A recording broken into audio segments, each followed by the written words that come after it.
La parole à Andreas Fischlin de l'EPF Zurich qui nous présentera la synthèse pour la Suisse.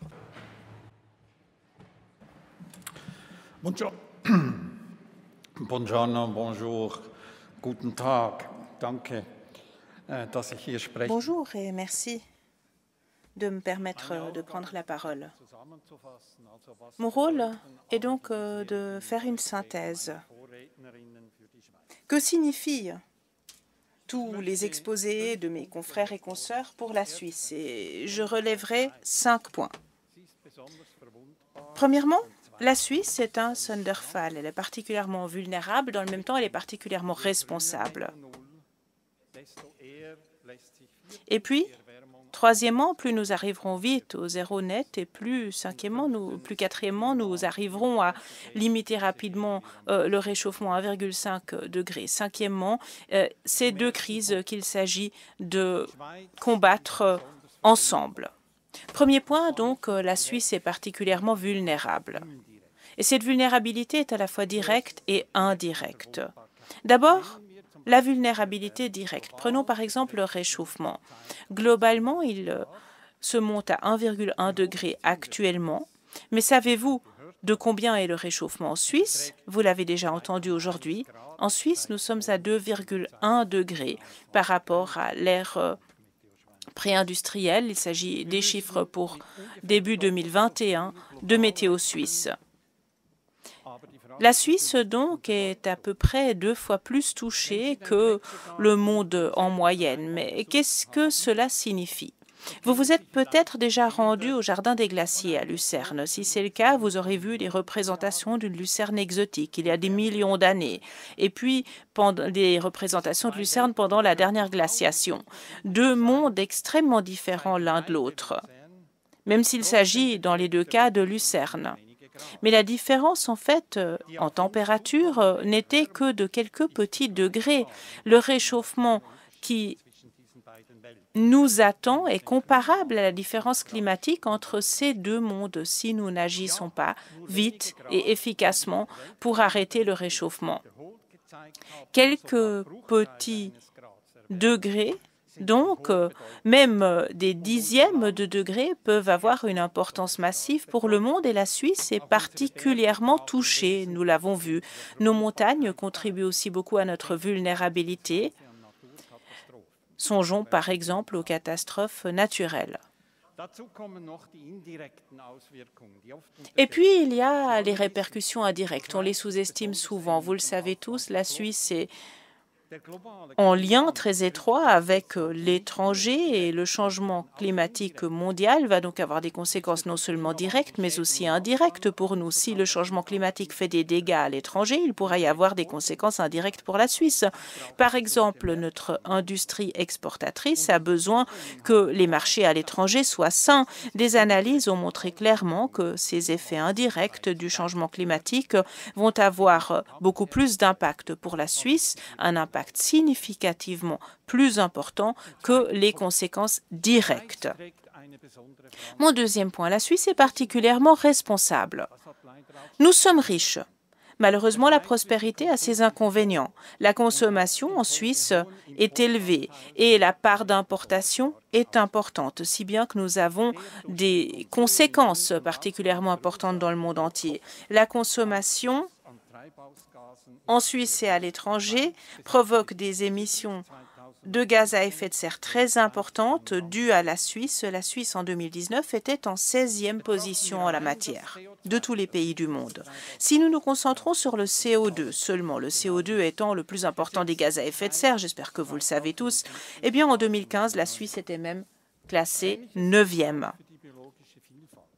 Pour la diversité biologique, la situation est semblable. La consommation de viande et de soja, par exemple, contribue directement ou indirectement au déboisement de forêts tropicales qui sont riches en biodiversité. Et puis, il y a aussi d'autres domaines dans lesquels la Suisse a une responsabilité particulièrement lourde à assumer, par exemple la place financière suisse, qui est la 5e plus grande dans le monde. Si la Suisse prend au sérieux cette responsabilité, si elle l'assume eh bien cela renforcera son positionnement à l'international avec des avantages économiques d'une part et des avantages en termes de sécurité d'autre part, notamment en lien avec les conflits dus au changement climatique, en lien avec les réfugiés. Pensez par exemple à la guerre en Syrie, il y avait une composante climatique. Il y a aussi la réduction des dépendances par rapport aux énergies fossiles, par exemple le gaz naturel qui vient de Russie. Tout cela, donc, nous nous en déferions si nous pouvions couvrir nos besoins sans recourir à l'énergie étrangère. Troisième point, il faut arriver à zéro émission nette. C'est indispensable pour arrêter le réchauffement. Ce n'est pas seulement parce que les accords de Paris le stipulent, mais parce que pour arrêter le réchauffement global, quel que soit le niveau que l'on vise, il faut arriver tôt ou tard à zéro émission nette. C'est une loi de la nature. Et certaines émissions sont inévitables. Il y a aussi l'irréversibilité de certaines conséquences. Il y a donc des émissions, par exemple, liées à l'élevage ou à des processus industriels comme la production de ciment qui sont inévitables. Il va donc falloir les compenser en prélevant du CO2 dans l'atmosphère. C'est la seule manière d'atteindre le zéro net et d'arrêter réellement le réchauffement global. Cet objectif de zéro émission nette, c'est mondialement qu'il faudra l'atteindre. Il faut donc que tous les pays du monde contribuent, quelle que soit leur taille. Et ce n'est que si la Suisse assume sa responsabilité en la matière qu'elle pourra exiger d'autres pays qui peut-être sont plus grands et ont des émissions plus importantes d'y mettre du leur. Quatrième point, moins nous aurons de réchauffement, mieux ce sera. Dans le meilleur des cas, et comme cela avait été décidé à Paris, il faudrait arrêter le réchauffement à 1,5 degré. Plus nous autorisons le climat à se réchauffer, et plus les risques, les conséquences négatives, chaleur extrême, rappelez-vous par exemple les canicules de 2003, 2010, les sécheresses, les inondations, les glissements de terrain, les mauvaises récoltes, d'autres dégâts liés par exemple aux forêts protectrices, et puis aussi tout ce qui peut arriver à l'étranger et qui nous touche indirectement. Alors non seulement ces dommages deviendront plus fréquents et plus massifs, qui plus est, les mesures d'adaptation seront de plus en plus coûteuses. Et comme l'a bien dit Christian Hugel, elles ne seront plus forcément possibles, ces mesures d'adaptation. Par exemple, une forêt protectrice ne peut jouer son rôle que si un rajeunissement de cette forêt est possible. Selon le dernier rapport du GIEC, les mesures actuelles prévues pour protéger le climat feront que le réchauffement sera de 3,2 degrés en 2100. Alors que faire? Il faut en faire plus, d'une part, pour limiter le réchauffement à 1,5 degré avec une probabilité de 50%.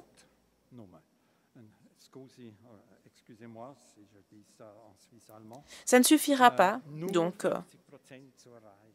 de faire ce qu'on a toujours fait jusqu'à présent.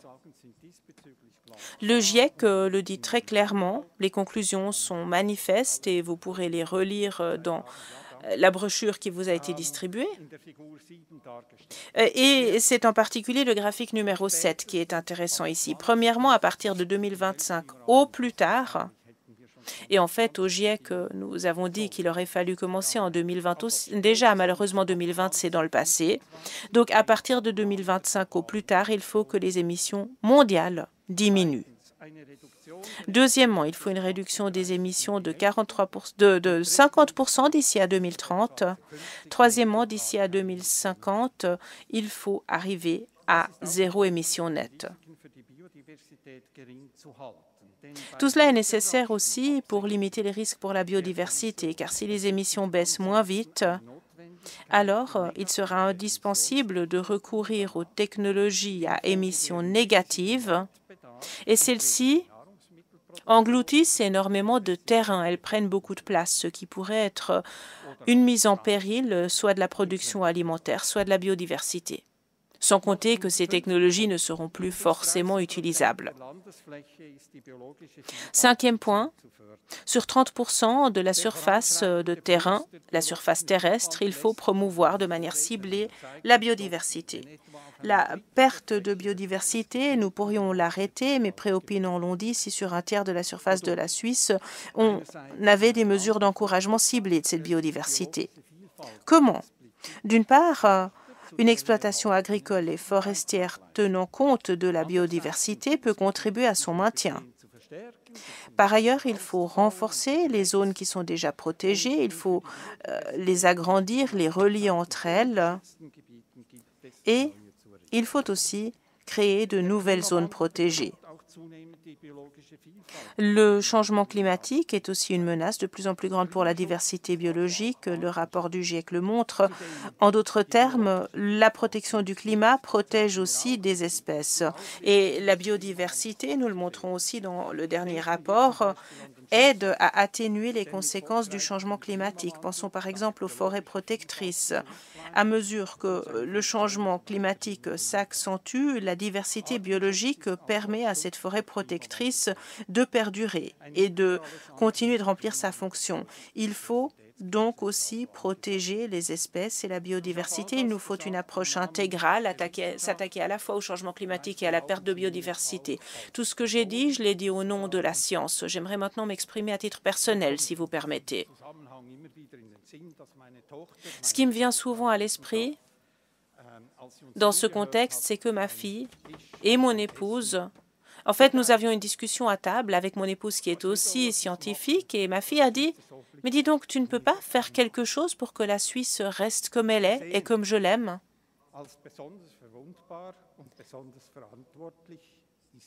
Alors, vous le voyez, la Suisse est particulièrement vulnérable. Elle est aussi particulièrement chargée en responsabilité. Les objectifs que nous nous sommes définis reposent sur des bases scientifiques. Elles sont dans l'intérêt de la Suisse. Elles doivent être poursuivies avec la plus grande urgence. La protection du climat est équivalente à une protection de la biodiversité et il faut une approche intégrale pour gérer au mieux ces deux crises. Merci.